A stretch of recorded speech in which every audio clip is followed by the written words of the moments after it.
আসসালামু আলাইকুম রহমতুল্লাহি ওয়া বারাকাতুহু। আলহামদুলিল্লাহি ওয়াহদা ওয়াসসালাতু ওয়াসসালামু আলা মান লা নাবিয়্যা বা'দা। প্রিয় দর্শক, শুরু হলো আপনাদের প্রিয় অনুষ্ঠান নেক্সাস টেলিভিশনের ইসলামী প্রশ্নোত্তরমূলক লাইভ অনুষ্ঠান বেকম্যানস বিস্কিটস নিবেদিত ইসলামী জীবন বিধান। আপনাদের সঙ্গে আছে আমি সৈয়দ আল জাবের।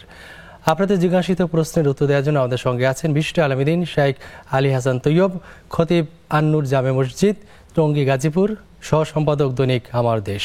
আসসালামু আলাইকুম রহমতুল্লাহ। ওয়ালাইকুম আসসালাম রহমতুল্লাহি ওয়া বারাকাতুহু। শেখ কেমন আছেন? আলহামদুলিল্লাহ, হায়াকাল্লাহ। আপনি কেমন আছেন? আলহামদুলিল্লাহ ভালো আছি। আপনাকে স্বাগত জানাচ্ছি আমাদের আজকের এই ইসলামী জীবন বিধান অনুষ্ঠানে। প্রিয় দর্শক, আমাদের এই অনুষ্ঠানে প্রশ্ন করার জন্য স্ক্রিনে দেখানো নাম্বারটিতে কল করতে পারেন। এছাড়াও নেক্সাস টেলিভিশন ইসলামিক ফেসবুক পেজের কমেন্ট বক্সে প্রশ্ন করতে পারেন। শেখ, আমরা আমাদের আজকের অনুষ্ঠান শুরু করতে যাচ্ছি। আমাদের আজকে যে নির্ধারিত বিষয় রয়েছে সেটি হলো যে ইসলামী সমাজে ইমামের ভূমিকা। আপনি নিজেও একজন ইমাম, আমরা এই সম্পর্কে কোরআন এবং সুন্নাহ সম্পর্কে আলোকে জানতে চাচ্ছি। ধন্যবাদ। নাহমাদুহু ওয়া নুসাল্লি আলা রাসূলিহিল কারীম, আম্মা বা'দ। ওয়াজআলনা লিল মুত্তাকিনা ইমামা। ক্বালা রাসূলুল্লাহ সাল্লাল্লাহু আলাইহি ওয়াসাল্লাম, আল ইমামু দামিনুন ওয়াল মুআজ্জিনু মু'তামানুন। খুবই গুরুত্বপূর্ণ একটি বিষয়, সমাজে ইমামদের ভূমিকা কি। আমাদের সমাজে একটি আপ্তবাক্য আছে, যার নাই কোনো গতি সেই করে ইমামতি। নাউজুবিল্লাহ। এই বাক্যটা আসলে ছিল, যার নাই কোনো গতি সে করে ওকালতি। জি, এটা হলো আসল বাক্য। শেরে বাংলায় কে ফজলকের বই আমি এটা পেয়েছি, যে তখন এটা বলা হতো। যাই হোক, অনেকের ধারণা যে ইমামরা বড় বড় কথা বলে, ইমামরা সমাজের জন্য কি করে, তারা কিছুই জানে না, বোঝে না। হ্যাঁ, তারা কি করে, কি জানে, কি দেখুন, আল্লাহ রাব্বুল আলামিন কোরআনে আমাদেরকে দোয়া শিক্ষা দিচ্ছেন, যে এরকম দোয়া ইব্রাহিম আসলাম করেছেন, যে ওয়াজআলনা লিল মুত্তাকিনা ইমামা।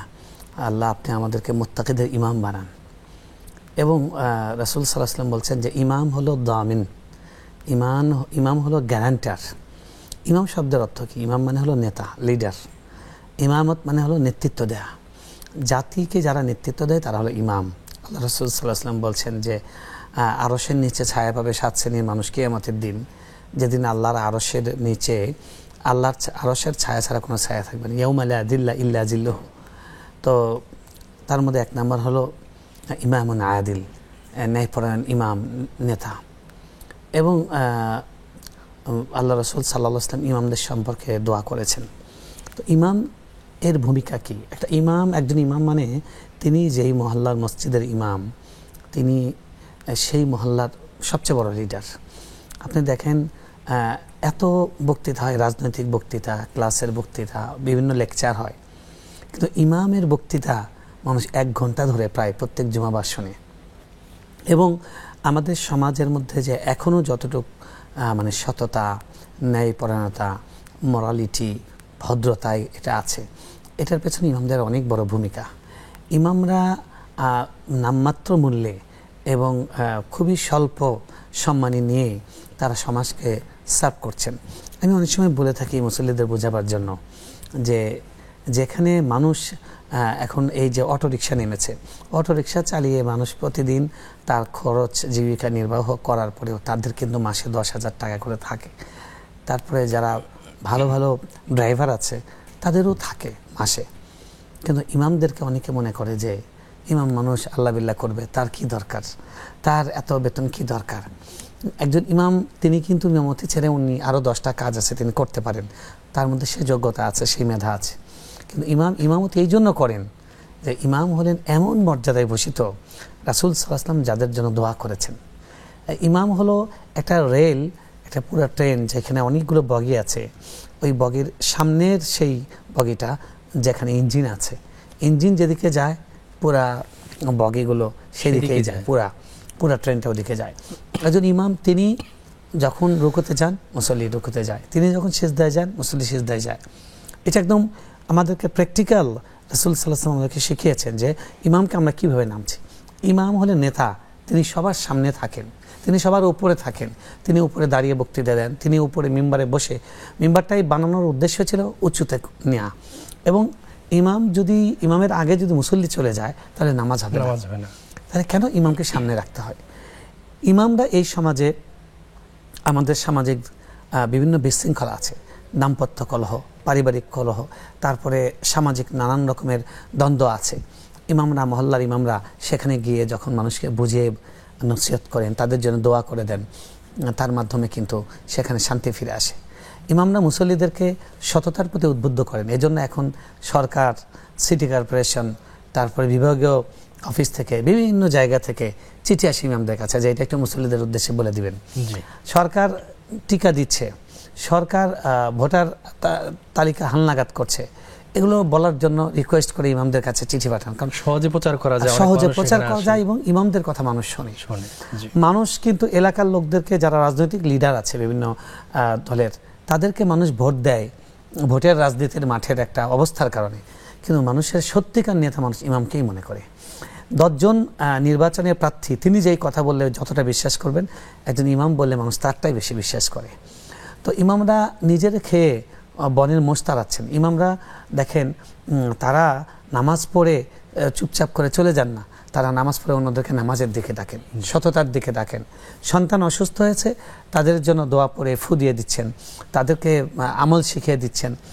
মহল্লার কারা কোরআন পড়তে জানে না, তাদেরকে কোরআন পড়ানোর ব্যবস্থা করছেন। মহল্লার মধ্যে নেশাখোর অনেক বেড়ে গেছে, যুবকরা মাদকের দিকে জড়াচ্ছে, ইমামরা তাদেরকে নিয়ে বিভিন্ন রকমের তৎপরতা চালান। তারপরে মহল্লার মধ্যে কোনো রকমের অশান্তির পরিবেশ তৈরি হলে ইমামরা সেখানে ভূমিকা নেন। আর আজকে আমরা দেখছি যে বিভিন্ন সময়, কুরবানির সময় ইমামরা তাদের উদ্যোগে কুরবানি করে গরিব মানুষের কাছে পৌঁছে দিচ্ছেন। করোনার সময় ইমামরা সবাইকে ছেড়ে চলে গেছে, ইমামরা মসজিদ ছেড়ে চলে যাননি, তারা মানুষকে সার্ভ করেছেন। শেখ, আমরা বাকি কথা শুনবো, একটা কল নিয়ে নিচ্ছি। আসসালামু আলাইকুম দর্শক, কে আছেন আমাদের সঙ্গে, প্রশ্ন করতে পারেন। ওয়ালাইকুম আসসালাম। জি বোন, কি প্রশ্ন আছে আপনার? আমি বলতে চাচ্ছিলাম যে আমার হাজবেন্ড আগে একটা বিয়ে করছিল, হ্যাঁ, তো ওনার সেই বউ চলে গেছে, 3 বছরের একটি ছেলে রেখে, তারপরে আমারে বিয়ে করছে। পরে আমি ছেলেটা কোলে পিঠে করে মানুষ করলাম, তো আমার পেটে কোনো সন্তান আল্লাহ দেয় নাই। এই ছেলের বয়স এখন 19 বছর। তো আমি কি ছেলের মানে আসল মা হিসাবে দাবি করতে পারবো কিনা, এটা একটা জানার বিষয়। আর একটা হলো যে আমি, আমার শাশুড়ি এখন মনে করেন বয়োজ্যেষ্ঠ হয়ে গেছে, একদম বুড়া হয়ে গেছে, তার সেবা যত্ন করি, সে পাগলামি করে, 3-4 বার স্ট্রোক করছে, পাগলামি করে, কিন্তু এর সেবা আমি ঠিক মতোই করি। এর জন্য আমার আল্লাহ তাআলার কাছে কিছু, আমি কি এর সেবা যত্ন করলে কি কিছু আল্লাহর কাছে আশা করতে পারি কিনা, এই কথা। যে আমার শাশুড়ি আমি খুব সেবা করি, আর কেউ করুক আর না করুক, আমার মায়ের মতো দেখি আর কি। জি, এই আমার দুইটা জিনিস জানার। আপনি আমাদের সঙ্গে থাকুন, আমরা শাইখের কাছে উত্তর জেনে নেব ইনশাআল্লাহ। আসসালামু আলাইকুম দর্শক, কে আছেন আমাদের সঙ্গে, প্রশ্ন করতে পারেন। ওয়ালাইকুম আসসালাম ওয়া রাহমাতুল্লাহ।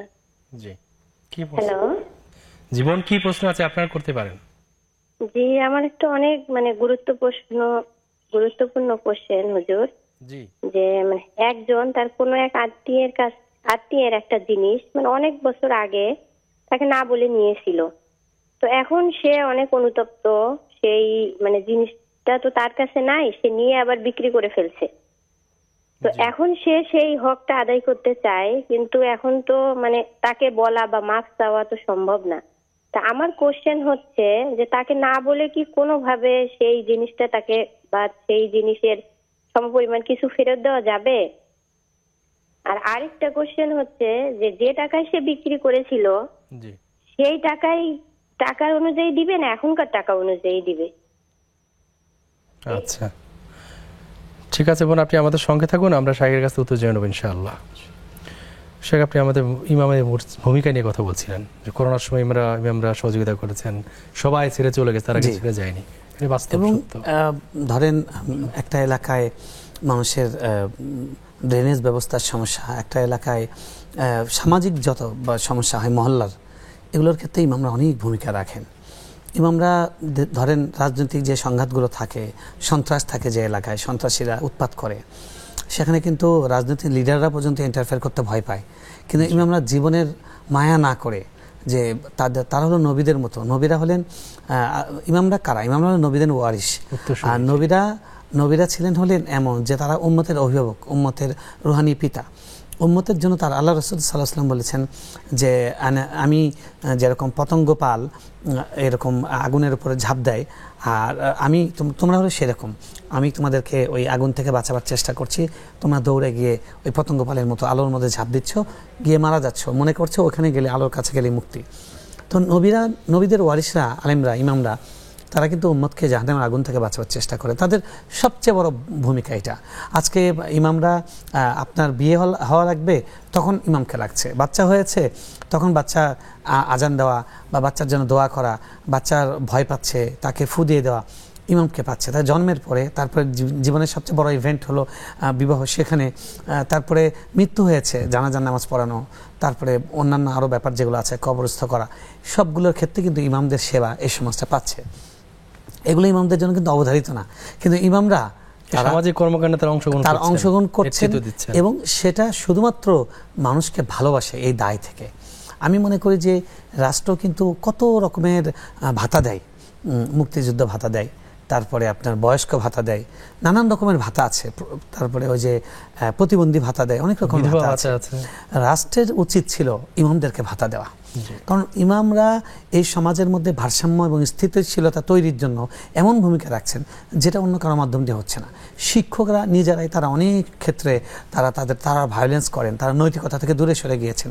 শিক্ষকদের কাছ থেকে নৈতিকতা শেখার কথা ছিল, নেতৃবৃন্দের কাছ থেকে নৈতিকতা শেখার কথা ছিল, সব জায়গায় দুর্নীতিতে ছেয়ে গেছে, কিন্তু ইমামরা কিন্তু তাদের ভূমিকা পালন করে যাচ্ছেন। তারা খেয়ে না খেয়ে, ভালো পড়ে না পড়ে, তারা পরিবার দূরে রেখে উম্মতের জন্য কাজ করছেন। আমি এই জন্য মনে করি পুরো জাতির উচিত ইমাম সমাজের কাছে কৃতজ্ঞতা প্রকাশ করা এবং যেই মসজিদে যতটুকু সামর্থ্য আছে ইমামকে ভালো রাখার চেষ্টা করা। আপনার মসজিদে টাইলস হয়েছে, বাথরুম টাইলস, মোজাইক করা, মার্বেল করা সিঁড়ি, ঠিক আছে, কিন্তু ইমামের ঘর, মুয়াজ্জিনের ঘর হলো সিঁড়ির নিচে, ঠিক আছে।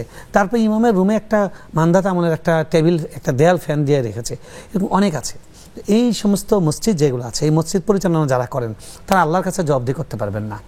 অনেক মসজিদে আছে রমজানে অনেক টাকা ওঠে, ইমামদেরকে বেশি টাকা দিবে, এটা কলিজা সহ্য করে না, অন্তর মেনে নেয় না, ওর মধ্যে থেকে অর্ধেক টাকা দিয়ে অর্ধেক টাকা মসজিদে ফেলে রাখে। তো এই ধরনের লোক যারা, তারা আল্লাহর কাছে কি জবাবদিহি করবে?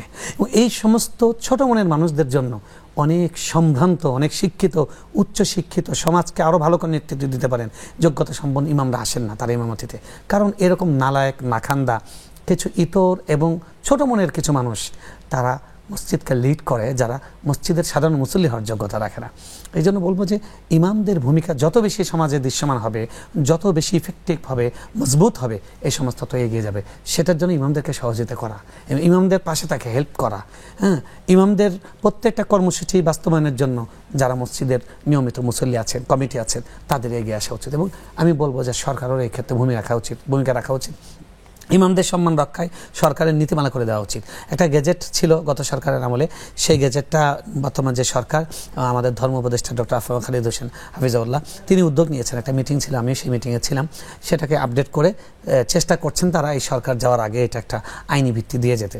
তো এইরকম একটা কাজ করা খুব দরকার ছিল। এবং সরকার নানান রকমের থোক বরাদ্দ দেয়। আমি বলবো যে ইমামদের জন্য সরকার প্রত্যেকটা মসজিদে ইমামদের জন্য একটা লাইব্রেরি করে দিতে পারে, ওনারা মিনি লাইব্রেরি, যেটা থেকে ওনারা স্টাডি করবেন। এবং প্রত্যেকটা মসজিদ, যেখানে শহরের যত মসজিদ আছে, যেই মসজিদগুলোতে তাদের মাসিক যে সমস্ত অবধারিত খরচ, এই খরচের পরে অতিরিক্ত টাকা থাকে, তাদের জন্য দায়িত্ব, জরুরি কর্তব্য প্রত্যেক বছর ইমামদের ইনক্রিমেন্ট দেওয়া, মুয়াজ্জিন, খাদেম, মসজিদের স্টাফদের ইনক্রিমেন্ট দেওয়া।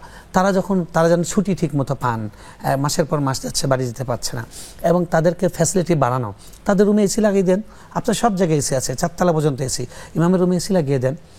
আপনার ইমামকে যত আপনি উপরে উঠবেন, আপনি তত উপরে উঠবেন। কারণ মনে রাখবেন, ইমামের সাথে আপনি ওঠা বসা করেন, উনি দাঁড়ান, উনি সেজদায় গেলে আপনি সেজদা যান। আল্লাহ রাব্বুল আলামিন আমাদের সকলকে বোঝার তৌফিক দান করুন। এটা এমন একটা বিষয়, এই বিষয় নিয়ে সারাদিন কথা বলা যাবে, আমরা ছোট্ট অনুষ্ঠানে এত কথা বলতে পারবো না, বিরতি যাচ্ছি। প্রিয় দর্শক, দেখছেন আপনাদের প্রিয় অনুষ্ঠান নেক্সাস টেলিভিশনের ইসলামী প্রস্তুতিমূলক লাইভ অনুষ্ঠান বেকম্যান বিস্কিটস নিবেদিত ইসলামী জীবন বিধান। নিচ্ছি ছোট্ট একটা বিরতির পর ইনশাআল্লাহ আমরা আবার ফিরে আসবো, ততক্ষণ আমাদের সঙ্গেই থাকুন।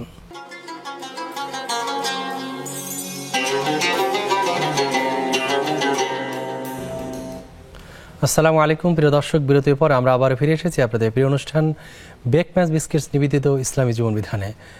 বিরতির পর ফিরে এসেছি। আমাদের এক বোন দুটো প্রশ্ন করেছেন, তিনি জানতে চেয়েছেন যে তিনি তার স্ত্রী, স্বামীর দ্বিতীয় স্ত্রী, আগের স্ত্রী একটা ছেলে আছে, 3 বছর বয়স থেকে তিনি পেয়েছিলেন। এখন বয়স তার 19, তিনি লালন পালন করেছেন, বড় করেছেন। এখন তিনি আসল মা দাবি করতে পারেন কিনা? আচ্ছা দেখুন, এই যে আমাদের সমাজে আছে যে সৎ মা আর মা, আমি বলি সৎ শব্দটাই অসৎ। ইসলামের দৃষ্টিতে এই সৎ অসতের কিছু নেই, এটা হলো সবাই মা। ঠিক আছে, যেহেতু বাবার ঔরসে জন্ম নেওয়া সন্তান, বাবার স্ত্রী যেন সবাই মা। তো আপনি তার অবশ্যই তার মা, তবে গর্ভধারিণী নন। আপনি তার মা, আপনি তার মায়ের মর্যাদাই পাবেন, কোনো সন্দেহ নেই। আর আসল মা দাবি করার অর্থটা কি, মানে আগের মা ক্যান্সেল, এরকম সুযোগ নাই। তিনি ওই মায়েরই সন্তান, আর আপনিও তার মা, তাতে কোনো সাংঘর্ষিকতা নেই। আর আপনি যে তার খেদমত করেছেন, তাকে বেড়ে তুলেছেন, এটা বিশাল বিশাল বিশাল খেদমতের, এটা অনেক বড় সওয়াব। রাসূল সাল্লাল্লাহু আলাইহি ওয়াসাল্লাম বলেছেন যে আনা ওয়া কাফিলুল ইয়াতীম কাহাতাইনি ফিল জান্নাহ, আমি এবং এতিম শিশু, বাবাহারা মাহারা শিশু, তাকে যারা দেখাশোনা করে তারা আমরা এরকম জান্নাতে পাশাপাশি থাকবো, আঙ্গুল দেখাইছেন সুবহানাল্লাহ। তো তার মা যদিও আছেন, কিন্তু মা যেহেতু ছিল না, আপনি তার মায়ের ভূমিকায় আপনি তাকে লালন পালন করেছেন। এটা ইনশাআল্লাহ এটা রাসূল সাল্লাল্লাহু আলাইহি ওয়াসাল্লামের সঙ্গে থাকার মতো একটা আমল। এবং মানে একটা নাবালক ছোট্ট শিশুকে লালন পালন করা, এটা অনেক অনেক বড় ইবাদত। আপনি সেই ইবাদতটা করেছেন, সেই মর্যাদাটা আপনি আল্লাহর কাছে পাবেন দুনিয়াতেও। আবার আপনি বলেছেন যে আপনার তারপরে সন্তান হয়নি, তো আপনার যে মাতৃত্ব, সন্তানের স্বাদবিহীন, সন্তানের মা ডাক ছাড়া জীবন, এটা যে কত কষ্টের, যাদের সন্তান হয়নি তারা জানে। আপনি সেই কষ্টের জীবনটা পেতেন, কিন্তু এই সন্তানের কারণে আপনি হয়ে গেছে, আলহামদুলিল্লাহ। এটা আল্লাহর কাছ থেকে আপনার এই দুনিয়ার নগদ পুরস্কার, যে আপনি মা ডাক শুনতে পেয়েছেন, আপনি সন্তানকে বুকে নিতে পেরেছেন। সন্তানকে লালন পালন করা যে ফিলিংস, যে অসাধারণ স্বাদ, পৃথিবীর কোনো স্বাদ এটার সাথে তুল্য নয়, সেটা আপনি পেয়েছেন এই সন্তানের মাধ্যমে। সুতরাং আপনিও পেয়েছেন, ওই সন্তানও পেয়েছে, আর আল্লাহর কাছে আপনি এটার জন্য অনেক বড় পুরস্কার পাবেন, কোনো সন্দেহ নেই। তো এটার জন্য আপনার নিজের মা হওয়ার দাবি করার কোনো প্রয়োজন নেই। গর্ভধারিণী বলার সুযোগটা নিয়ে আসলে সুযোগটা নেই। জি, উনি একটু জানতে চেয়েছিলেন যে ওনার শাশুড়ি অসুস্থ, বুড়ো হয়ে গেছেন, পাগলামি করেন, স্ট্রোকের রোগীও ছিলেন, তিনি তার সেবা করেন, খেদমত করে যাচ্ছেন, এই জন্য আল্লাহর কাছে কিছু তিনি আশা করতে পারেন কিনা, অর্থাৎ সোয়াব পাবেন কিনা আসলে? জি জি, এখানে বলবেন যে তিনি কিছু অসংলগ্ন আচরণ করেন, অনাকাঙ্ক্ষিত ব্যবহার দেখেন, এরকম বলবেন। পাগলামি করেন, এটা উনি শুনলে কষ্ট পাবেন। তো যাই হোক, এই ব্যাপারে হাদিস আছে, রাসূল সাল্লাল্লাহু আলাইহি ওয়াসাল্লাম বলেছেন যে আসাই আলাল আরমিলা, যারা বিধবা নারী, স্বামী পরিত্যক্তা নারী, বিধবা নারীকে যারা সহযোগিতা করে, তাদের খেদমত যারা করে, সেবা যারা করে, তাদের রক্ষণাবেক্ষণ যারা করে, আল্লাহ রাসূল সাল্লাল্লাহু আলাইহি ওয়াসাল্লাম বলেছেন এরা হলো মুজাহিদের মতো, যেন আল্লাহর রাস্তায় জিহাদ করছে। জিহাদ হল ইসলামের সর্বোচ্চ চূড়া। তো সেই রকম একটা সর্বোচ্চ লেভেলের একটা ইবাদত হলো যে বৃদ্ধ বয়স্ক মানুষের সেবা করা।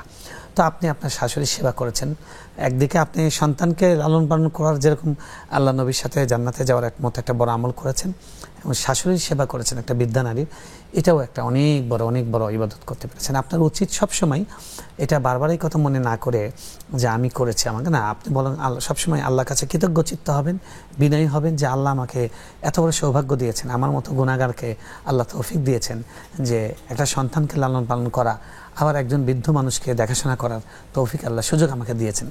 এই পৃথিবীতে কত নারী আছেন যাদের কোনো আত্মীয় নাই, যাদের শাশুড়ি নাই, যারা মিস করে যে একজন মুরব্বী থাকলে একটু সেবা করতাম, নিজের মাকে দেখেনি, জন্মের আগেই তার মা মারা গেছে, বাবা মারা গেছে, জন্মের পরে তার মা মারা গেছে, এরকম কত আছে।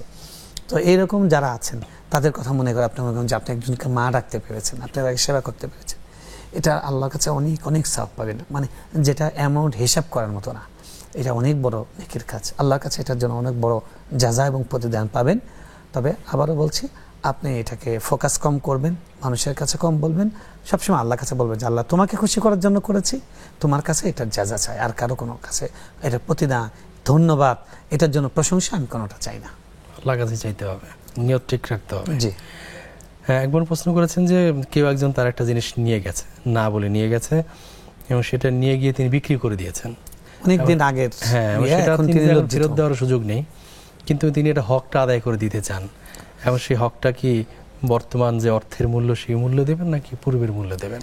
আচ্ছা দেখেন, প্রথম কথা হলো তিনি অবশ্য বলেছেন যে এই মুহূর্তে তার কাছে মাপ চাওয়া সম্ভব নয়, ওইভাবে ফেরত দেওয়া সম্ভব না। আপনি দুটা কাজ করতে পারেন। সবচেয়ে ভালো হতে পারে যে যদি তাকে কোনোভাবে বলা যে আমি তো ওই সময় এত কিছু বুঝতাম না, আমি ভুল করে আপনার একটা জিনিস নিয়েছিলাম, তো আমি সেই জিনিসটা আপনাকে ফেরত দিতে চাই, যদি আপনি কিছু না মনে করেন। এখন তো হুবহু সেই জিনিসটা দেওয়া সম্ভব না, সেটার একটা কাছাকাছি মূল্য বা এই ধরনের একটা জিনিস আমি দিতে চাই, এটাকে মিছিল বলে, এটার অনুরূপ কিছু দেয়া। আরেকটা হলো এটার কিমত, এটার মূল্য দেয়া। দুইটার যে কোনো একটা দিলে হবে, দিয়ে তার কাছ থেকে মাপ চেয়ে নাও। ওটা দিয়ে তারপরে মাফ দেয়াটা হলো ওটার বিনিময়, আর অনুমতি ছাড়া নিয়েছিলেন ওটার জন্য মাফ। হ্যাঁ, দুইটার অপরাধ দুইটা দিয়ে প্রায়শ্চিত্ত হবে।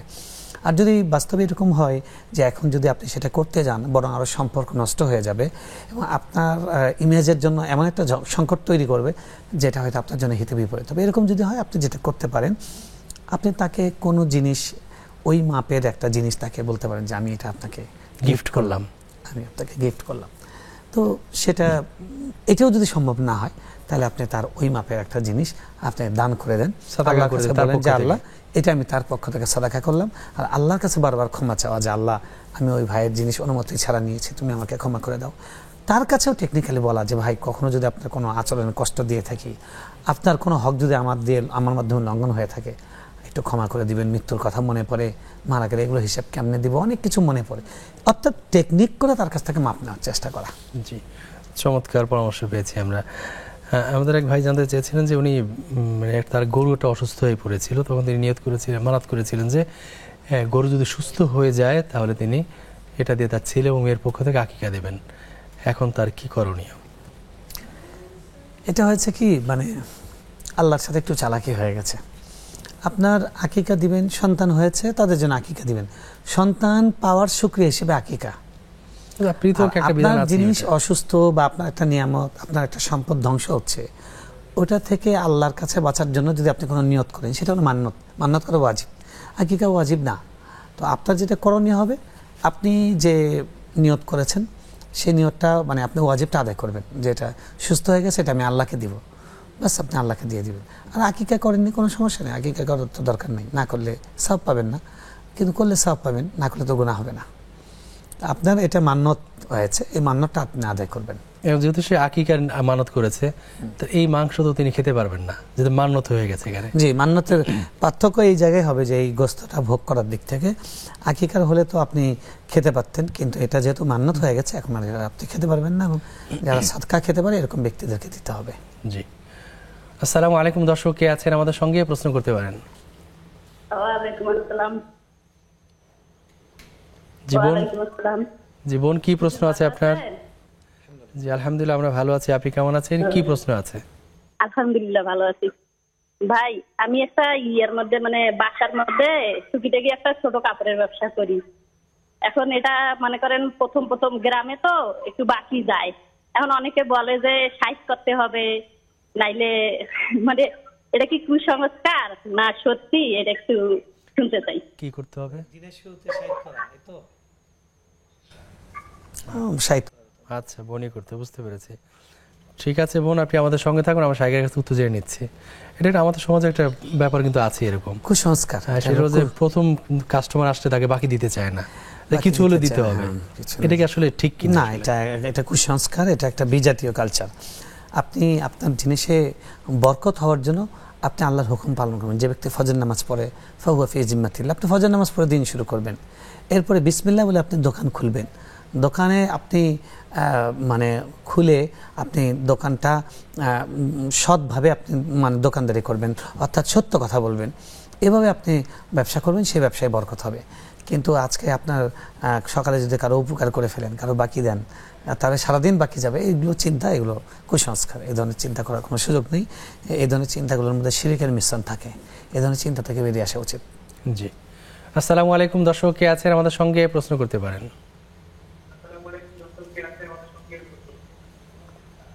হ্যালো, ওয়ালাইকুম আসসালাম। জি বলুন। আমার দুইটা প্রশ্ন। একটা প্রশ্ন হচ্ছে যে সূরা কদরের 4 নম্বর আয়াতে যে বলতাম সিলাল মালাইকাতু ওয়ার রূহ ফিহা, মানে এই সূরাটার যে অর্থ আছে সেটা হচ্ছে মানে ফেরেশতাদের সাথে রূহ অবতীর্ণ হবে প্রত্যেক কাজের মানে এই রূহটা মানে বুঝি নাই আর কি, মানে রূহটা কি যারা দুনিয়াতে আসছে তারা নাকি তারা আসবে? দ্বিতীয় প্রশ্ন কি আপনার? জি, আর দ্বিতীয়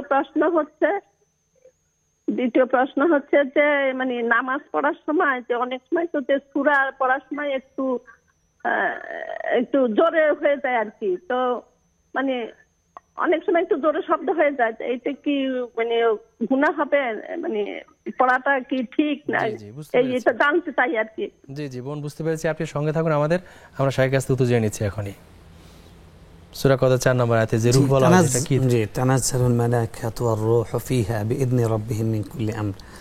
সূরা কদরের মধ্যে যেটা আছে যে এই রাতে মালায়েকা ফেরেশতারা নাজিল হয় এবং ফেরেশতাদের মধ্যে বিশেষ ফেরেশতা এবং শ্রেষ্ঠ ফেরেশতা রূহ হলো জিবরিল আলাইহিস সালামের উপরে নাযালে বিহির রূহুল আমিন। আল্লাহ অন্য জায়গায় বলেছেন তাফসীরুল কোরআন বিল কোরআন, কোরআন কখনো কোরআনের তাফসীর করে, এক জায়গায় সংক্ষেপে বলা হয়েছে আরেক জায়গায় সেটা বিস্তারিত বলা হয়েছে। তো এখানে রূহুল আমিন, রূহ বলতে ফেরেশতা জিবরিলকে বলা হচ্ছে এবং অর্থাৎ ফেরেশতারা আসেন এবং ফেরেশতাদের মধ্যে যিনি শ্রেষ্ঠ ফেরেশতা জিবরিল, তিনিও এই কদরের রাতে তিনি নেমে আসেন। তো এই রূহ বলতে এখানে জিবরিল আলাইহিস সালামকে বোঝানো হচ্ছে, অন্য কিছু নয়। জি, প্রিয় দর্শক, দেখছেন আপনাদের প্রিয় অনুষ্ঠান নেক্সাস টেলিভিশনের ইসলামী প্রশ্নোত্তরমূলক লাইভ অনুষ্ঠান বেকম্যাচ বিস্কিটস নিবেদিত ইসলামী জীবন বিধান। নিশ্চিত ছোট্ট আরেকটি বিরতির পর ইনশাআল্লাহ আমরা আবার ফিরে আসবো, ততক্ষণ আমাদের সঙ্গেই থাকুন।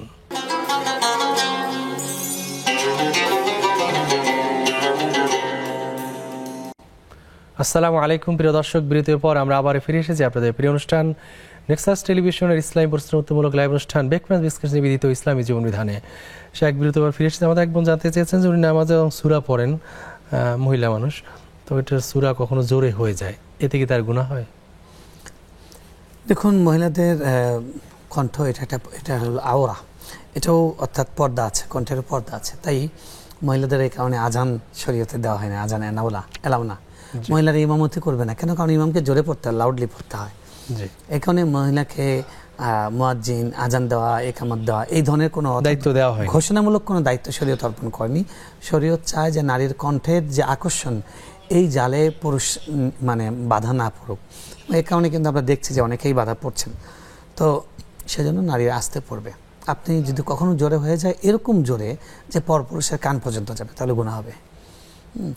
এজন্য অন্যের কান পর্যন্ত যায় এরকম জোরে করার কোনো সুযোগ নেই। আপনার কানকে শোনাবেন আপনি, এর বেশি জোরে করা যাবে না। আচ্ছা, হ্যাঁ, সোহেলা বেগম নামে এক বোন ফেসবুকে লিখেছেন, ফরজ নামাজে প্রথম 2 রাকাতে সূরা ফাতিহার পরে সূরা মেলানোর সময় কি ছোট ছোট 2, 3 বা 4টি সূরা একত্রে পড়া যাবে? জি, পড়া যাবে। মাঝখানে বিসমিল্লাহ পড়ে পড়বেন, পড়া যাবে, কোনো অসুবিধা নেই। কোনো অসুবিধা নেই।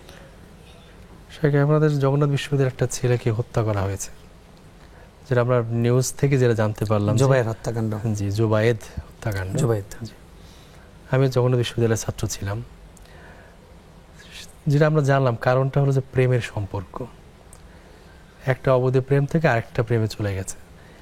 এই যে অবৈধ প্রেম, আবার তাকে কেন্দ্র করে হত্যা করা, এই যে সমাজের নৈতিক যে অবক্ষয়, তারপর প্রেমের যে অবৈধ সম্পর্কের যে ছড়াছড়ি, এই সম্পর্কে আসলে আমরা উত্তরণের জন্য ইসলামের কি নির্দেশনা আছে, আমরা কিভাবে উত্তরণ ঘটাতে পারি, আর যে অসহিষ্ণুতা আমাদের মধ্যে, এই সম্পর্কে আমরা একটু জানতে চাচ্ছি। দেখুন, প্রত্যেকটা অ্যাকশনের রিয়াকশন আছে। আল্লাহ রাসূল সাল্লাল্লাহু আলাইহি ওয়াসাল্লাম বলছেন যে যখন কয়েকটা ভয়াবহ পাপের কথা বলছে, যে এই পাপগুলো যখন বৃদ্ধি হবে তখন আল্লাহর পক্ষ থেকে শাস্তি আসবে, আযাব আসবে। তো উনি বলেছেন যে যখন জেনা ব্যভিচার বেড়ে যাবে তখন সেখানে এমন সব রোগ হবে যে এই রোগগুলো আগের জাতিগুলোর মধ্যে হয়নি, যেমন এইডস, গনোরিয়া, সিফিলিস, আরও বিরল সব রোগ হয়ে মানুষ মারা যাচ্ছে। এবং ওয়াকসুরুল হাজ, মানুষের মৃত্যু বেড়ে যাবে, হত্যাকাণ্ড বেড়ে যাবে। এই যখন মানুষ কয়েকটা কাজ করবে, জেনা ব্যভিচার করা এবং মদকে বৈধ মনে করা, মদকে ইস্তাহিল্লুন আল হির ওয়াল হারির, জেনার নাম আলাদা নাম দিবে, ফ্যাশন শো, তারপরে কি কাট আউট, কি ওই যে লাল কার্পেটের উপর হাঁটে, ক্যাটওয়াক। হ্যাঁ, ক্যাটওয়াক। আমরা এসব নামও জানি না, কারণ এগুলো আমরা চিন্তাও করতে চাই না। তো এই ধরনের, অর্থাৎ নারীকে পণ্য বানানো, নারীকে পণ্য বানিয়ে এক শ্রেণীর বিকৃত রুচির মস্তিষ্কের মানুষ নারীদেরকে স্বাধীনতার নাম দিয়ে নারীদেরকে ভোগ্যপণ্য বানিয়েছে, এবং এই ভোগ্যপণ্য বানিয়ে সবচেয়ে বিপন্ন করেছে নারীর জীবনকে। আর পুরুষের জন্য নারী তো দুনিয়ার শুরু লগ্ন থেকেই পুরুষের জীবনের জন্য ঝুঁকি। নারীর এই অন্ধ ভালোবাসা, নারীর প্রতি লোভ, এটাকে যদি কন্ট্রোল না করতে পারে, পৃথিবীর প্রথম হত্যাকাণ্ড কি নিয়ে ঘটেছে? এই নারীকে কেন্দ্র করে। সেখানে নারীর ভূমিকা ছিল না, কিন্তু নারীতে প্রলুব্ধ হয়েছে, দুই পুরুষের লড়াই ছিল সেখানে। তো অবৈধভাবে একজন পেতে গিয়ে এই পৃথিবীতে হাবিল কাবিলের ঘটনাটা ঘটেছে।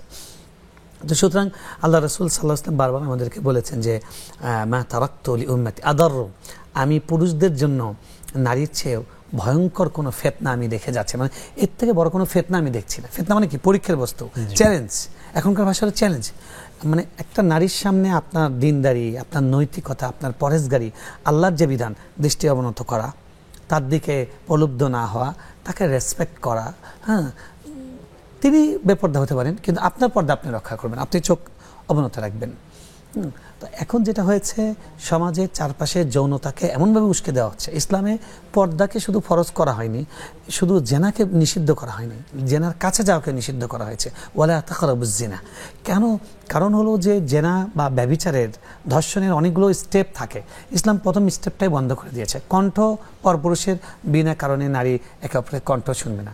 একজন একজনের সাথে এক ঘরে আলাদা হতে পারবে না, শরীয়ত হারাম।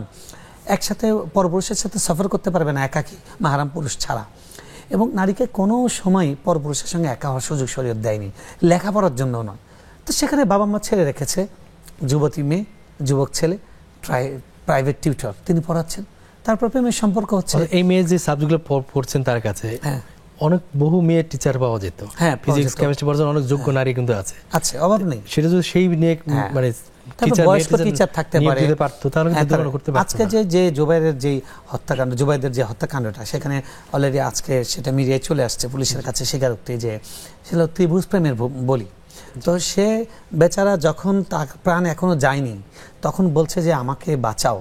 তখন সে বলছে তুই না মরলে আমি ওকে পাবো না। নাউজুবিল্লাহ মিন যালিক। এ তো মানে খুনি। দেখেন শরীয়ত কেউ কি কাউকে পেয়েছে এখন? কেউ পায়নি। দেখেন একদিকে ব্যভিচার, আরেকদিকে হলো হত্যা। হত্যা বেড়ে যাওয়ার কারণটা কি? কোনো বিচার নাই, ন্যায় বিচার নাই।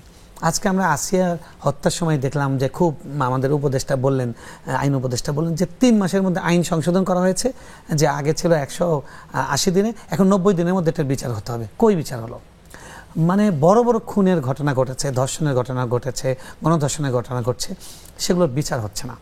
আবার নারীর প্রেমের জালে বদ্ধ হয়ে অনেক পুরুষ বেঘরে প্রাণ হারাচ্ছে, পরকীয়ার করে স্বামীকে মেরে ফেলছে, নিজের সন্তানকে মেরে ফেলছে। এগুলো তো একটাও বিচার হচ্ছে না। ইসলামে এই ধরনের বিচারগুলোর নিয়ম কি? বিচার শুধু না, ইসলামের বিচার হলো একদম প্রকাশ্যে বিচার দিতে হবে। এই বিষয়ে আমি পরে শুনবো, একটা কল নিয়ে নিচ্ছি। জি, আসসালামু আলাইকুম। দর্শক কে আছেন আমাদের সঙ্গে, প্রশ্ন করতে পারেন। ওয়ালাইকুম আসসালাম, আমি জামালপুর থেকে বলছি। জি, হ্যালো। জি জি, শুনতে পাচ্ছি। কি প্রশ্ন আছে? আমার একটি প্রশ্ন হলো যে তবলিগ জামাতের নামে যে একটা দল আমাদের দেশের বিভিন্ন মসজিদে ওনারা ঘোরাফেরা করেন, কথাবার্তা বলেন, ভালো ভালো কথাই বলেন, আমাদের ভালোই লাগে। কিন্তু ওনারা কখনো ইসলামী রাষ্ট্র কায়েম হোক বা আল কোরআনের দ্বারা, আইন দ্বারা দেশ পৃথিবী পরিচালিত হোক, এই বিষয়ে কখনো কোনো কথা বলে না। এটা আমি একটু শায়েখের কাছে জানতে চাচ্ছি যে এই কথাটা যে ওনারা বলে না, এটা কতটা মানে ইসলাম সম্মত। এটাই আমার প্রশ্ন। আসসালামু আলাইকুম। ঠিক আছে ভাইয়া, আপনি আমাদের সঙ্গে থাকুন, আমরা শায়েখের কাছে উত্তর জেনে নেব ইনশাআল্লাহ। আমরা সেই হত্যাকাণ্ড প্রেম নিয়ে কথা বলছিলাম। তো এই কারণে মানে কয়েকটা কারণ। একটা হলো বেহায়াপনা সমাজে উস্কে দেওয়া হচ্ছে এবং এটাকে নর্মালাইজ করা হচ্ছে, এটাকে বৈধ করে ফেলা হয়েছে। কেউ যদি ইসলাম হারাম করেছে এমন জিনিসকে বৈধ মনে করে, সে সাথে সাথে কাফের হয়ে যাবে, ইসলাম থেকে বেরিয়ে যাবে। ইভেন সে 5 ওয়াক্ত নামাজ পড়ে, সে ইসলামের জন্য মসজিদ প্রতিষ্ঠা করেছে, মাদ্রাসা প্রতিষ্ঠা করেছে, প্রতি বছর হজ করে, তারপরে সে মুসলিম থাকবে না, কারণ সে হারামকে হালাল মনে করছে। অসংখ্য অভিভাবক আছেন যারা মনে করেন যে তার ছেলে যে বয়ফ্রেন্ডের সাথে সম্পর্ক, এটা কোনো সমস্যা নেই। তো এই বাবা মা তো দায়ুস, এর দায়ুসের জন্য জান্নাত হারাম করে দিয়েছেন আল্লাহ তাআলা। তো দায়ুস বাবা মার সংখ্যা বেড়ে গেছে, তারপর দায়ুস শিক্ষকের সংখ্যা বেড়ে গেছে, এবং মেয়েদেরকে, ছেলেদেরকে, তরুণ তরুণী, তাদেরকে যখন তারা নিজেদেরকে নিয়ন্ত্রণ করতে পারবে না, শরীয়ত তখন তাদের বিবাহে উৎসাহ দিয়েছে। তো বিবাহকে নিরুৎসাহিত করা হচ্ছে, এটাকে রেস্ট্রিক্টেড করা হচ্ছে, আর ব্যভিচার, অবাধ মেলামেশাকে সেটাকে উৎসাহিত করা হচ্ছে।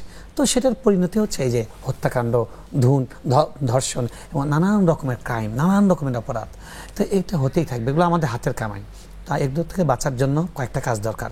এক নম্বর হলো সমাজের মধ্যে ধর্মীয় মূল্যবোধ বেশি করে প্রতিষ্ঠিত হওয়া দরকার। জেনা ব্যভিচারের উৎসাহিত হয় এরকম প্রত্যেকটা কাজের মাথা মেরুদণ্ড ভেঙে দিতে হবে, এবং বিচার মানে প্রকাশ্য বিচার, এবং বিচার ইনসাফ এটা কায়েম করতে হবে। এই কাজগুলো করা ছাড়া এটা থেকে আমাদের কোনো মুক্তি নেই। আরব বিশ্বের দেশগুলোতে দেখুন, সেখানে ধর্ষণ হয়ই না বলতে গেলে, কারণ শাস্তি হয়। আরবে পশ্চিমারা আরব দেশগুলোতে নারীর অধিকার নেই, তারা চিল্লাচিল্লি করে, হাউকাউ করে। আর তাদের দেশগুলোতে ধর্ষণের শীর্ষে তারা আছে, তাদের এত স্বাধীনতার পরেও। কিন্তু তাদের দেশগুলোতে, মুসলিম দেশগুলোতে মহিলাদের সম্মান কত, তাদের মহারানা না দিয়ে সে কোথাও যেতে পারবে না, এবং তার অধিকার সে লড়াই করতে পারবে সেটার জন্য। এই জন্য ইসলামী অনুশাসন দরকার, এছাড়া এটার থেকে মুক্তির কোনো উপায় নেই। জি, প্রিয় দর্শক, দেখছেন আপনাদের প্রিয় অনুষ্ঠান নেক্সাস টেলিভিশনের ইসলামী প্রশ্নোত্তরমূলক লাইভ অনুষ্ঠান বেকনাস বিস্কিটস নিবেদিত ইসলামের জমিধান।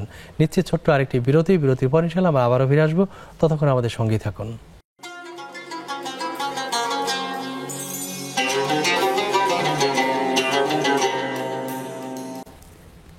আসসালামু আলাইকুম প্রিয় দর্শক, বিরতির পর আমরা আবার ফিরে এসেছি আপনাদের প্রিয় অনুষ্ঠান বেকনাস বিস্কিটস নিবেদিত ইসলামী জীবন বিধানে। এক বিরতির পর আমরা ফিরে এসেছি। আমাদের এক ভাই প্রশ্ন করেছিলেন যে আমাদের দেশে একটা সংগঠন আছে তাবলিগ জামাত, তারা মসজিদে গিয়ে দাওয়াতি কাজ করেন, দিনী তালিম দেন, মানুষকে সালাতের দিকে ডাকেন। নিঃসন্দেহে একটি ভালো কাজ, নিঃসন্দেহে ভালো কাজ, কিন্তু তিনি জানতে চান তারা কেন ইসলামী রাষ্ট্র প্রতিষ্ঠার কথা বলেন না, কি কারণ হতে পারে? আচ্ছা দেখুন, ইসলামী রাষ্ট্র কায়েম করা আগে বড় ফরজ না নামাজ কায়েম করা বড় ফরজ? আগে নামাজ কায়েম করা ফরজ। নিশ্চয়ই, কারণ নামাজ যদি কেউ না পড়ে সে আসলে ইসলামের কিছুই থাকে না। এদেশের মানে আপনার কত বলবেন, 60% থেকে 70% লোক নামাজ পড়ে না। তাদের ইসলামের মধ্যে আদৌ আছে কি না এটা অনেক বড় প্রশ্ন। তো এই লোকগুলোকে তারা মসজিদে, তাদের তাবলিগ জামাতের মূল ফোকাসটা হলো মসজিদমুখী করা। তারা মসজিদে এনে দিচ্ছে, এবার আপনি নিয়ে যে তাকে রাষ্ট্রের জন্য মিছিল করান, তাকে জিহাদ শেখান, তাকে দিয়ে কাজ করান, সমস্যা তো নেই। তো সুতরাং তারা কি করছে, কতটুকু করছে না এই প্রশ্নটা করার দরকার নেই। কারণ হলো কি, আমরা তো কেউ পূর্ণ নয়। যারা ইসলাম কায়েমের জন্য চেষ্টা করছেন তাদের মধ্যে তো অনেক ত্রুটি আছে। ইসলাম কায়েমের জন্য চেষ্টা করছেন, স্ত্রী পর্দা করে না। ইসলাম কায়েমের জন্য চেষ্টা করছেন, নিজে কোরআন পড়তে জানে না। ইসলাম কায়েমের জন্য চেষ্টা করছেন, বাসায় 2 ওয়াক্ত নামাজ পড়েন, 3 ওয়াক্ত মসজিদে পড়েন। তো এগুলো তো আছে। তো সুতরাং এই প্রশ্নটা করার দরকার নেই, বরং তারা তাদের কাজ করছেন। অন্য যারা আছে, যারা ওই কাজটাও করে না, তাদেরকে আপনারা ওই কাজের সাথে জড়িয়ে দেন। দেখুন, কারোর জন্য অ্যান্টিবায়োটিক, কারোর নর্মাল ডোজে হয়ে যায়, কারোর জন্য অ্যান্টিবায়োটিক লাগে। কেউ আবার অ্যালোপ্যাথি ওষুধ খেতে পারে না, হোমিওপ্যাথি ওষুধ খায়। তো তাবলিগ এটা একটা অংশ, একটা গ্রুপ যেন থাকে যারা ভালোর দিকে ডাকতে থাকবে। তো তারা ভালো কাজের দিকে ডাকছে, কোনো খারাপ কাজে তো তারা ডাকছে না। সুতরাং তাদের কাছকে অ্যাপ্রিসিয়েট করে, তাদেরকে সহযোগিতা করে, তাদেরকে ভালোবাসা দিয়ে তাদেরকে এটা বোঝানো যায়, যারা সিনিয়র আছেন, যে আপনি ব্যক্তিগতভাবে ইসলাম শুধু এইটুকুর জন্য আসেন, ইসলাম সারা পৃথিবীতে লিউযহিরাহু আলা দ্বীনি কুল্লিহি এটার জন্য এসছে। সেই লক্ষ্যে আপনারা কাজ করুন, সেটা তাদেরকে বোঝানো দরকার।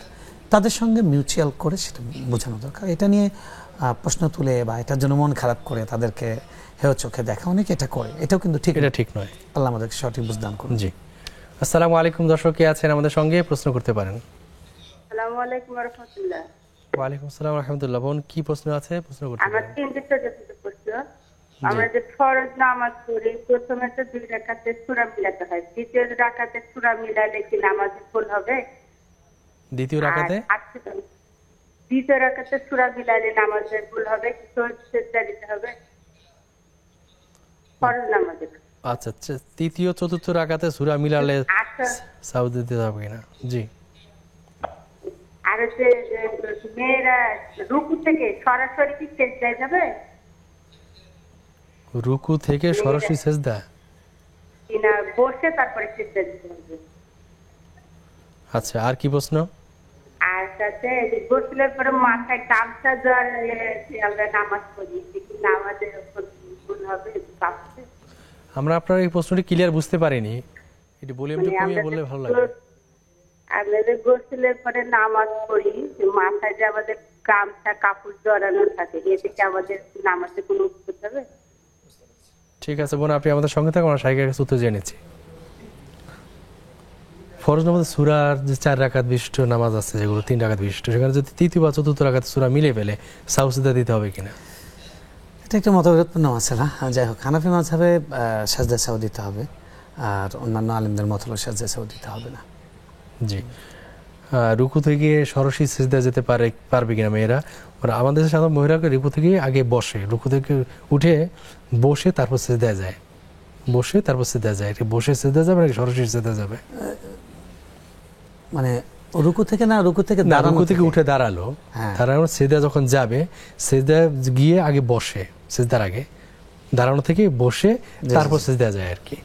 সরাসরি সিজদায় যাবেন, হাঁটুটা আগে ফেলবেন, ফেলে সিজদায় যাবেন। ফুল বসা নয়, বসার মতো হবে কিছুটা, 50% বসার মতো আর কি। দাঁড়ানো থেকে সোজা সিজদায় চলে যাবেন। হাঁটু রাখবেন, তারপর হাত দিবেন, তারপরে তো কপালটা দিবেন একটু সিরিয়াল। প্রথমে হাঁটু, তারপর হাত, তারপরে কপাল, এভাবে সিজদায় চলে যাবে। তবে বসা নয়, মাঝখানে বসে বৈঠক নেই। জি। আর উনি গোসল নিয়ে যে প্রশ্ন করে বুঝতে পারিনি আমি। গোসলের কথা যেটা বলেছেন, যে আমাদের মহিলারা, আমাদের মা বোনেরা, তাদের লম্বা চুল, ওটা গোসল করার পর আমাদের মতো শুকিয়ে যায় না, ওটা শুকানোর জন্য অনেক পর্যন্ত তারা খোপা বেঁধে রাখেন। তো তা সেই অবস্থায় নামাজ পড়া যাবে কিনা? হ্যাঁ, অসুবিধা নেই। ওই খোপা যেই তোয়ালে বা যে গামছা দিয়ে বা যে কাপড় দিয়ে বেঁধেছেন, ওটা যদি পবিত্র থাকে, ওটা নিয়ে ওটার উপরে ওড়না দিয়ে নামাজ পড়লে কোনো সমস্যা নেই, নামাজ হবে, কোনো সমস্যা নেই। জি। শেখ, আমরা একটা বিষয় জানতে চাচ্ছি, সেগুলো যে সম্প্রতি নোয়াখালীর একটি ঘটনা, মসজিদে দারসুল কোরআনের অনুষ্ঠানে একটা রাজনৈতিক দল হামলা করেছে। বলা হচ্ছে যে মসজিদে কেমন রাজনৈতিক কথাবার্তা বলবে। এখন মসজিদে কি রাজনৈতিক বক্তব্য দেওয়া যাবে না? বা কোরআনের মধ্যে যদি, কোরআনের সেই দার্সে যদি কোনো রাজনৈতিক টপিক থাকে, সেটা নিয়ে কি কথা বলা যাবে না? আর পড়লে কি সেখানে হামলা করতে হবে? এটা আসলে একটু যদি ব্যাখ্যা করতেন। দেখুন, মসজিদে আমাদের যে একটা কথা, যে ইসলামের কথা বলবেন, রাজনীতির কথা বলবেন না, এটা একটা জাহিলি কথা, এটা মূর্খতা সুলভ কথা। এই কথা মানে কথা শুনতে মনে হচ্ছে ভালো, কিন্তু এটা আসলে মতলব খারাপ। কোরআনের মসজিদে কোন কথা বলা নিষেধ? মসজিদে চিৎকার করা নিষেধ, মসজিদে ফাহিশা কথা বলা নিষেধ, মসজিদে ব্যবসা বাণিজ্যের কথা বলা নিষেধ। এছাড়া দুনিয়ার কোনো কিছু তো আপনার বৈষয়িক বলতে কিছু নেই, সবগুলোই ইবাদত। আপনি একজনের মেয়ের কথা, একটা রাষ্ট্রের মধ্যে জেনা ব্যভিচার বেড়ে গেছে, আপনি মসজিদে এটা নিয়ে কথা বলছেন যে কীভাবে এগুলোকে ঠিক করা যায়।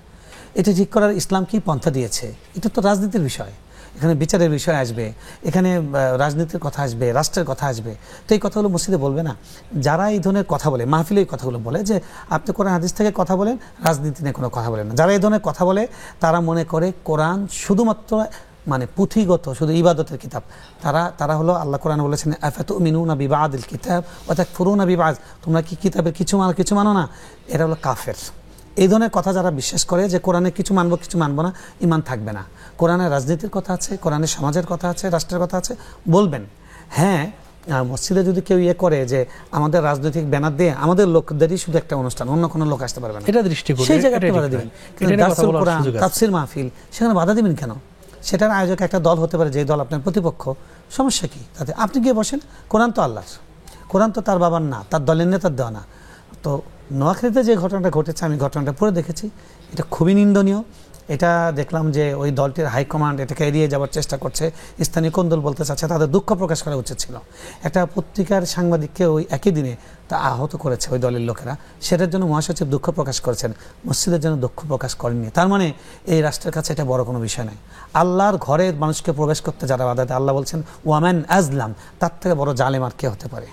তো এই ধরনের কাজের পুনরাবৃত্তি আমি মনে করি যেন আর কখনো না হয়। আর এই ধরনের কাজ যদি করেন, যারা করবেন তারা যেন মনে রাখেন, জনগণ এখন সব দেখছে, সময় সামনে বেশি দিন নাই, জনগণ এটা জবাব দিবে, আল্লাহর কাছে কিন্তু জবাবদিহি করতেই হবে। তো এই ধরনের কাজ যারা করছেন, আমরা তাদের সুমতি কামনা করি, তাদের হেদায়েত কামনা করি। মসজিদে শুধু নামাজ নয়, নামাজ মসজিদের প্রথম কাজ, তারপরে মসজিদের তালিম, মসজিদে জিহাদের ট্রেনিং হয়েছে, মসজিদে রাষ্ট্র ব্যবস্থাপনা হয়েছে, মসজিদে বিচার কাজ হয়েছে, বিচারের রায় কার্যকর হয়েছে বাইরে, মসজিদে এলাকার সংকট নিয়ে কথা হবে। রাসূল সাল্লাল্লাহু আলাইহি ওয়াসাল্লামের মসজিদ একই সঙ্গে সেটা ছিল সচিবালয়, একই সাথে সেটা ছিল সংসদ। সুতরাং মসজিদকে যারা মনে করে নামাজ ছাড়া অন্য কোনো কাজের জন্য নয়, তারা ইসলামও বোঝে না, তারা মসজিদও বোঝে না। এই মসজিদে কিন্তু কবিতা চর্চা হতো, হ্যাঁ, কত দুনিয়ার সকল কাজে মসজিদের সম্পাদিত হতো। সবকিছুর পরামর্শ রাসূল মসজিদে করেছেন, খোলাফায়ে রাশিদিন করেছেন। এবং রাষ্ট্র এবং সমাজটা মসজিদকে কেন্দ্র করে গড়ে উঠেছে। এবং এখন পর্যন্ত ইউরোপের যে সমস্ত দেশ আছে, এই দেশগুলোতে যে মসজিদগুলো আছে, প্রত্যেকটা মসজিদের মসজিদ and Islamic centre, Islamic community centre, Islamic কমিউনিটির, মুসলিম কমিউনিটির সব কিছুর কেন্দ্র। ওখানে বিবাহ হবে, ওখানে আকিকার অনুষ্ঠান হবে, ওখানে সামাজিক কাজ হবে, সবকিছু মসজিদ হবে। তার মসজিদের বহুমুখী ভূমিকা আছে, ভূমিকা আছে। এবং বহুমুখী ভূমিকায় মসজিদ আমরা আনতে পারিনি বলে আজকে যে ইমামদের দুর্দশা। এবং ইমামদের সাউন্ডকে চেপে দেওয়া হয়। ইমামরা যখন এই কথাগুলো বলেন যে মসজিদকে সবকিছুর কেন্দ্র করা হবে, তখন এক শ্রেণীর লোক মনে করে তাদের নেতৃত্বের জায়গায় টান পড়ছে। এরা কিন্তু ওই আবু তালেবের মতো লোক। আবু তালেব রাসূল সাল্লাল্লাহু আলাইহি ওয়াসাল্লাম অনেক উপকার করেছেন, কিন্তু হেদায়েত পাননি, কারণ তার নেতৃত্বে হারিয়ে যাবে এই কারণে, এই ভয়। এবং কাফেররা রাসূলকে চেনার পরে ইসলাম গ্রহণ করতে পারেনি।